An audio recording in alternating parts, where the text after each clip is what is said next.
My heart slammed against my ribs like a drum when Karen stormed straight at me that sunny afternoon. "Excuse me. Dogs are not allowed on this path." Her shrill voice sliced through the peaceful chirp of birds and the soft rustle of leaves. I froze, leash tight in my fist. Buddy, my golden retriever, whined low and pressed against my leg, tail tucked. The warm grass smelled fresh cut, but her heavy perfume hit me like a slap. "What the hell are you talking about?" I shot back, voice rising before I could stop it. She jabbed a finger at me, clipboard shaking in her other hand. "Fools.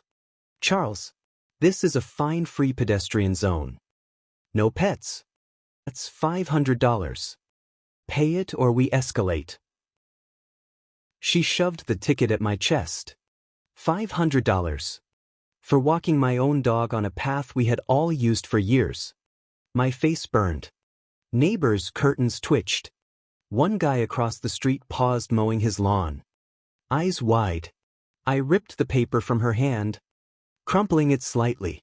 "Show me the rule book right now." "Everyone walks dogs here." Karen laughed, that sharp, nasty laugh that made my stomach twist.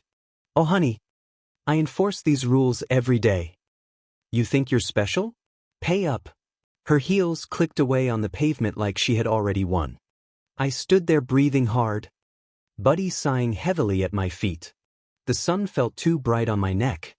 What the heck just happened? That night I couldn't sleep. The fine sat on my kitchen table like a bomb.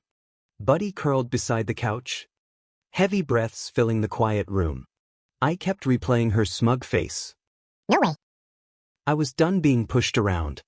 Next morning I called the county recorder's office. Turns out that pretty little community path wasn't fully HOA property like Karen claimed. It sat on a 5-acre strip the original developer had left in legal limbo for years. The HOA had been using it without clear title, handing out fines left and right to flex power. And the best part? The land was quietly listed for sale, cheap because of the mess. I had savings. Good savings from years of tech work. 2 weeks later I owned every inch of it. Just done. The reversal started with a certified letter to the entire HOA board and a personal copy to Karen as president. Due to new ownership, all prior citations issued on this property are null and void. Your fine against me is reversed immediately. But I didn't stop there. My lawyer found the gold. The HOA had been trespassing on my land for years, treating it like their private kingdom. They owed me usage fees. Big ones. The real showdown came at the next HOA meeting. I walked in with the deed folded in my back pocket and Buddy at my side, perfectly legal now on my own land. The room went dead silent when I stepped up to the front. Karen sat at the head table, badge still pinned to her blouse. Her eyes locked on me and the color drained from her face. What are you doing here?" she sputtered. I smiled slow and calm. "Just letting everyone know I now own the path you've all been fighting over." "The fines you issued? Gone. Every single one. Land without permission for years, consider this your official notice. Any further so-called enforcement is trespassing." "And Karen? That $500 you tried to take from me? I donated it to the local animal shelter, in your name." Gasps rippled through the room. Then cheers. Real cheers from neighbors who had been fined before. One lady in the back actually clapped.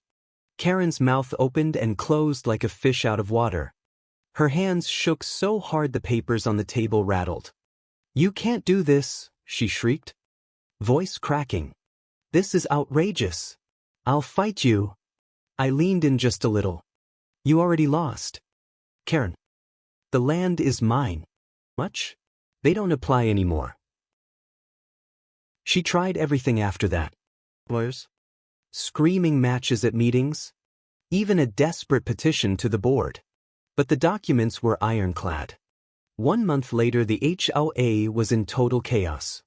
Members voted to dissolve the worst of the overreaching rules. Karen was voted out as president in a landslide, publicly humiliated in front of everyone who once feared her clipboard. The last time I saw her, she was loading boxes into a moving truck at the end of the street. Our eyes met across the empty road. No more power suit. No more badge. Just a tired, bitter woman staring at the ground. She looked small. Broken. The wind carried the faint scent of cardboard and defeat. Buddy barked once, happy and free, and we kept walking down the path that was now officially mine. The leaves rustled overhead. The sun felt warmer somehow. I let out a long breath I didn't know I was holding. Listen, this wasn't just about a dog walk or a stupid fine. It was about standing up when someone with a little bit of power decides they can ruin your day just because they can. Karen thought the HOA made her untouchable. She thought she could bully the whole neighborhood and get away with it. But the truth has a way of flipping the script when you fight back the right way. If someone's pushing you around right now, dig deep. On the facts. Don't back down.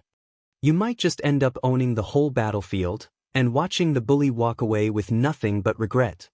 That's how a $500 fine turned into the sweetest, most satisfying revenge of my life. And Buddy? He gets to sniff every blade of grass on that path whenever he wants. Justice served.